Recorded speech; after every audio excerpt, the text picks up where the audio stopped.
পরিচিত কাঙ্ক্ষিত এই আসন থেকে আগামী দিনের আমাদের ভবিষ্যৎ এমপি ডক্টর ইকবাল সাহেব, মঞ্চপুষ্ট সংগ্রামী নেতৃবৃন্দ, আমার প্রিয় দায়িত্বশীল ভাই,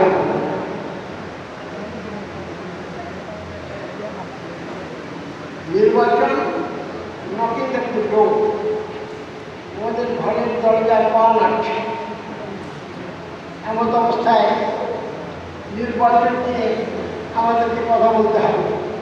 নির্বাচনের অভিজ্ঞতা আমার মনে হয় আমাদের এখানে যারা বসা আছে তাদের চাইতে মঞ্চের সামনে উপরে ভোটাররা যারা আছে তাদের অভিজ্ঞতা একটু বেশি, কারণ তারা প্রতিদিন যখন পাকের ঘরে যায় তখন একবার নির্বাচন করে।